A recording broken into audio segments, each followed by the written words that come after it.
नमस्कार मित्रांनो. आजचा आपला अनुभव मला माझ्या एका मैत्रिणीने सांगितला आहे आणि तिने तिचे नाव गुपित ठेवण्याची मला विनंती केली आहे. सदर अनुभव माझ्या आईच्या मावशीला आला होता. ती खूप धार्मिक स्त्री आहे आणि नेहमी देवाधर्माचं करत राहते. तिला कुठलंही संतान किंवा काही नाही आहे. घरात ती एकटीच असते. त्यामुळे दिवसभर पोथ्या, पुराणं आणि देवाची विविध पुस्तके वाचायचा तिला छंद आहे. काही दिवसाआड ती देवी भागवत वाचत असते आणि आजूबाजूच्या स्त्रियासुद्धा तिच्या तोंडून भागवत ऐकायला येत असतात. सदर अनुभव तिला काही वर्षांपूर्वी आला होता. एके दिवशी दुपारी ती भागवत करत बसलेली असताना शेजारच्या काही बाया तिच्याकडे भागवत ऐकण्यासाठी आल्या. तिची एक सवय होती. जेव्हा कधी ती भागवताला बसायची तेव्हा बाजूला एक तांब्या भरून जल ठेवायची आणि ते भागवत झाल्यावर ती ते प्राशन करायची. तिचं असं म्हणणं होतं की या भागवताचा काही ना काही अर्क या पाण्यामध्ये उतरतो आणि हे तीर्थ पवित्र होऊन जातं. तर ती अशीच भागवत करत बसलेली असताना त्यांच्या शेजारी राहणारी एक सासू आणि त्यांची सून तिथे येऊन बसल्या. त्या दोघी अगदी तिच्या जवळ येऊन बसल्या होत्या.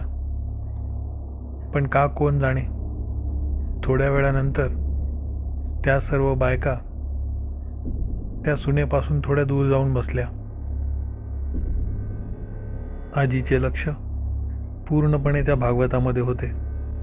त्यामुळे आजूबाजूला काय घडत आहे त्याकडे ती बिलकुल लक्ष देत नव्हती. पण थोड्या वेळानंतर तिच्या समोर ती जी बाई बसली होती ती काही विचित्र गोष्टी करू लागली. तिने आपल्या हातांनी आपल्या पायाचे अंगठे धरले आणि ती मागे पुढे झुलू लागली. आजीचं थोडंसं लक्ष तिच्याकडे गेलं, पण आजी त्याकडे दुर्लक्ष करत पोथी वाचतच होती. थोडा वेळ झाला. त्यानंतर जसजशी आजी एक एक ओळ वाचू लागली होती तसतसं त्रास झाल्याप्रमाणे ती बाई वागू लागली होती. जणू तिला त्या भागवताच्या ओळीने त्रास होत होता. आता ती फारच भयानक अवतारामध्ये तिथे बसली होती. तिने आपल्या कपाळावरचे कुंकू पूर्ण चेहऱ्यावर पांगवले होते. तिचे केस तिने मोकळे सोडले होते आणि ती आता मागे पुढे झुलत होती. त्या झुलण्याबरोबर तिचे केस वाऱ्यावर उडत होते आणि कधी ते आजीच्या अंगावर तर कधी त्या पोथीवर पडत होते. आजी आता पूर्णपणे घाबरली होती. काय करावे तिला सुचत नव्हते. तिने तिचे पठण सुरूच ठेवले. तिला कळून चुकले की ही बाई बाधित आहे, म्हणजे हिला भूतबाधा झालेली आहे. काही वेळ असाच गेला. ती बाई आता एखाद्या वेड्याप्रमाणे काही बाही बोलू लागली होती आणि आजीवर ती एकदम खेकसली. बंद कर ती पोथी, वाचू नकोस. बंद कर, मला त्रास होतोय. तिचं ते बोलणं आजीने जसं ऐकलं तसं तिच्या अंगावर सर्रकन काटा आला. तरीही आजीने एकदाही तिच्याकडे पाहिले नाही.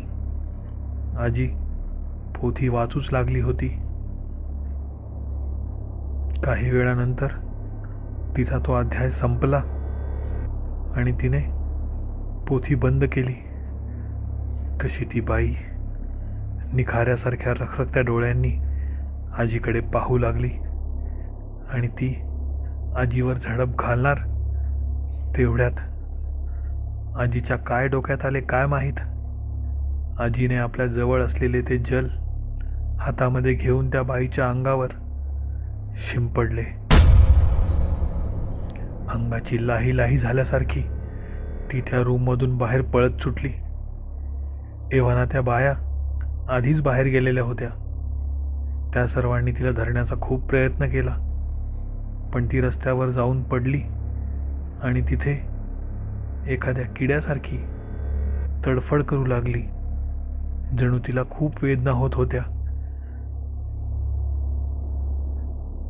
तो सर्व प्रकार बघून आजीला काहीही समजत नव्हते की आता काय करावे.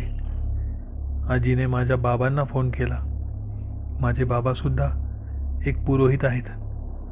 आजीने त्यांना विचारले की आज असा असा प्रकार इथे घडला आहे, काय करावे. त्यावर बाबांनी तिला एक उपाय सांगितला. ते म्हणाले, ती जी कोणी बाई आहे पुढच्या अमावस्येला तिच्यावरनं उतारा ओवाळून दूर कुठेतरी उकंड्यावर फेकून दे. तिला जी काही बाधा झाली आहे ती निघून जाईल. आजीने त्या बाईच्या कुटुंबियांना हे सर्व सांगितले. तसे ते सर्व अमावस्येची वाट पाहू लागले. येत्या काही दिवसातच सर्व पितरी अमावस्या होती. काही दिवस ती बाई व्यवस्थित वागली.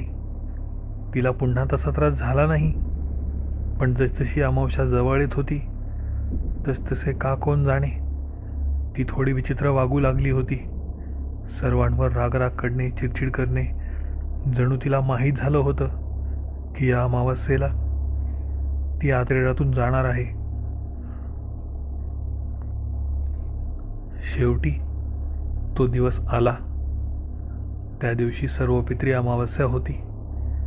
त्या दिवशी आजीने स्वतः त्यांना उतारा तयार करून दिला आणि सांगितले की हा उतारा कसंही करून त्या बाईच्या डोक्याभोवती फिरवून तुम्हाला आणावा लागेल. तसे त्या सर्वांनी आजीला घडत असलेले सर्व काही सांगितले. अमावस्येच्या दिवशी सकाळपासूनच ती बाई घरामध्ये वेड्यासारख्या फेऱ्या मारत होती आणि कोणालाही घरात येऊ देत नव्हती. तिला कदाचित समजले होते की तिच्यावरनं हे सर्व उतारा काढणार आहेत. कारण असे म्हणतात, वाईट आत्म्यांचे लक्ष चोहीकडे असते. त्यामुळे अशा सर्व गोष्टींची माहिती त्यांना लगेच मिळून जाते. आजीने त्यांना त्यावर उपाय सांगितला.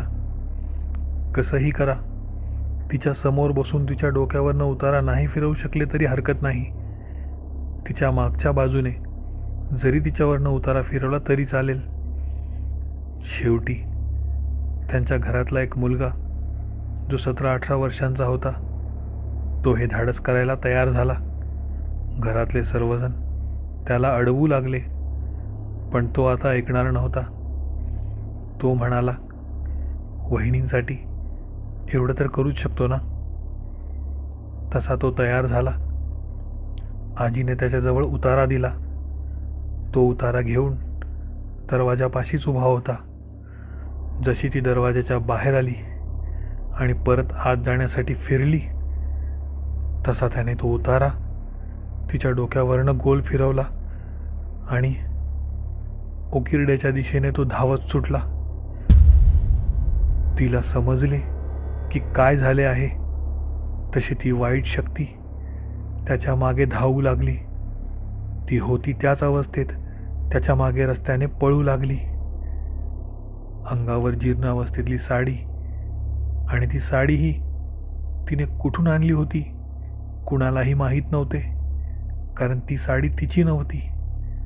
कदाचित तिच्या अंगात जे कोणी होतं त्याने ती साडी कुठून तरी आणली होती. ती रस्त्याने सैरावैरा त्या मुलाच्या मागे पळू लागली होती.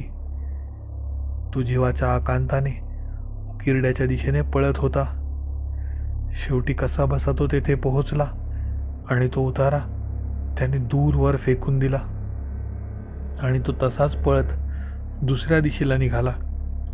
पण तिने त्याचा पाठलाग केला नाही. ती त्या फेकलेल्या उतार्यावर अशा प्रकारे तुटून पडली जशी ती गेले कित्येक दिवस भुकेली आहे. तो उतारा खाऊन ती तिथेच लोळू लागली.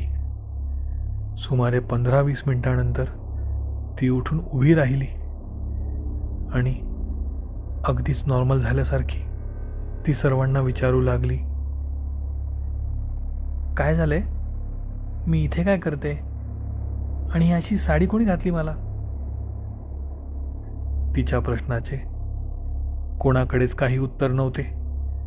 सर्व तिला घरी घेऊन गेले आणि घडला सर्व प्रकार त्यांनी तिला सांगितला.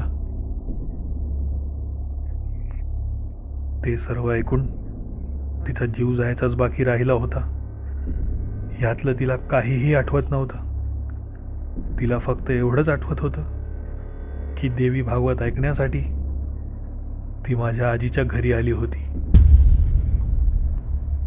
माझ्या आजीने जेव्हा मला हा अनुभव सांगितला होता तेव्हा तिच्या डोळ्यातली भीती मला स्पष्ट दिसत होती.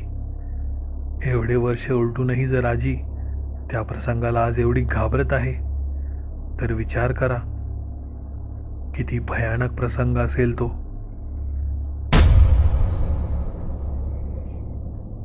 तुम्हाला जर हा अनुभव आवडला असेल तर व्हिडिओला लाईक करा. व्हिडिओ कसा वाटला ते कमेंटमध्ये सांगायला विसरू नका. जर आपण या चॅनलवर पहिल्यांदाच आले असाल तर चॅनलला सबस्क्राईब करा आणि बेल आयकॉन दाबा, म्हणजे येणाऱ्या व्हिडिओचे अपडेट तुम्हाला भविष्यात मिळत राहतील. त्याचबरोबर हा व्हिडिओ तुमच्या सर्व मित्रांना शेअर करून चॅनलला सपोर्ट नक्की करा. धन्यवाद.